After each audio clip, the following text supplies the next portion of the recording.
And I've also heard you say that it would be better if we never built above 7 stories. Yes. So what's your general opinion? Because, for example, like in Pittsburgh, I don't totally hate the skyline in Pittsburgh. I don't totally hate it in New York, but I think it's even better in Pittsburgh. There's a few ugly modernist buildings in there, but there's a couple neo-Gothic skyscrapers, Art Deco skyscraper. And it's kind of cool to be in the humongous baseball stadium, watching a Pirates game, looking over and seeing the skyline. I mean, that doesn't strike me as ugly. But there is something crazy about skyscrapers, too, where part of me wishes they never existed. So what's your opinion, skyscrapers? Well, my opinion, of course, you can create beautiful skyscrapers, and the Art Deco skyscrapers are proof of that. But it's a cool skyline. But we don't live in skylines. We live on a more micro level. And on a street level, skyscrapers are very, very bad for the city because they demand a lot of space around them because they drag down wind. So to avoid a very windy conditions, you have very wide roads in skyscraper cities. And wide roads are very bad for the urbanism because you get something called barrier effect. It's simply hard to get from one side of the street to the another part. If you have lower building, like say maximum 6 stories, you can have much many more one-way streets that are very easy for pedestrians to zigzag. And then you get a more lively and lovable city, like Charleston as an example. So, and you don't need skyscrapers for density. You don't need them for anything. They are convenient to build for a developer, but they are not needed for density. And they are in general, Vancouver is a city famous for their high-rise living. And Vancouver made a study and there's a causality between loneliness and living in higher buildings. Higher buildings alienate us from our neighbors.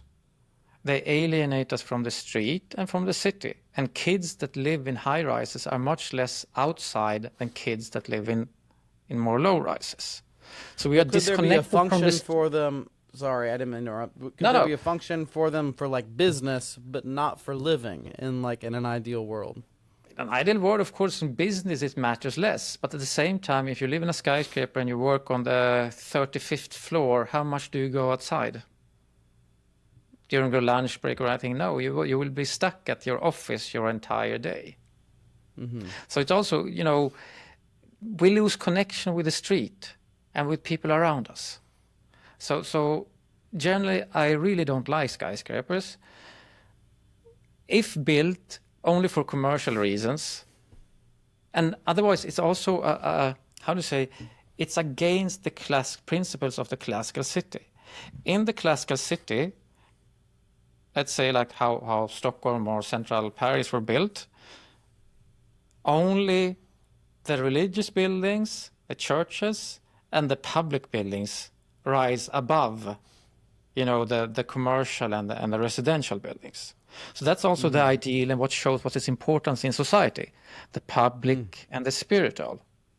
Now with skyscraper, it's mammon that rules. So it's money that rules. So the ideal of society is not the public or the religious, but money. And that's a common critique of the US, I would say, that you worship money. No, it's correct. And there's something beautiful about driving way out in the country in Germany or way out in the country in Belgium, and then you look out and there's a steeple, and then there's a little village around the steeple because the highest point is God. So it brings together the whole community around it, or at least historically it did. Yeah. We don't really have that in small towns in the United States in the same way. They weren't built in such a way because a lot of them were built post-car. So yeah, unfortunately. And also you lack something that I also mention in almost every podcast now. You lack courtyard urbanism in the US. You follow the Anglo tradition where you don't have courtyards. And courtyards is the reason why even rich people in Europe can live in apartments, because we have courtyard urbanism. So basically you have an apartment house, but it surrounds a private courtyard. Mm-hmm. In the US, buildings are massive.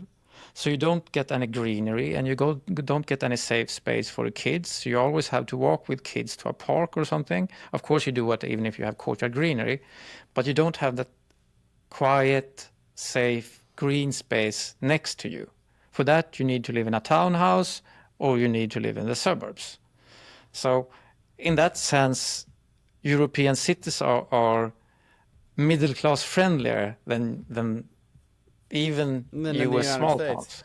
Yeah. No, it makes sense. There's an interesting Ethiopian tradition where it said that every church must be surrounded by a forest. You know about Yes. this? Yeah. No, I saw It's it. fascinating. Yeah. And it preserved, they chopped down so much forest, but around these churches, they have small islands of A greenery. forest. Yeah. Yeah, it's amazing. And so, yeah, I wish that was an American rule as well. It's like every church must be surrounded by a forest. It does preserve, I think, something spiritual to it as well. More, Yeah. Yeah, Well- it does. The problem with the U.S. church is if I would say, make a point about classical architecture, in the U.S. you build amazing new classical buildings that we don't do in Europe, but you surround them by surface parking. In Europe, we build mediocre classical buildings, but they are surrounded by a good built environment.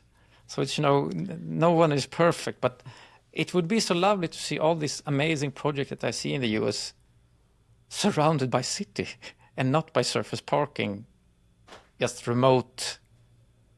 So what do you do with parking then? Well, you dig it down.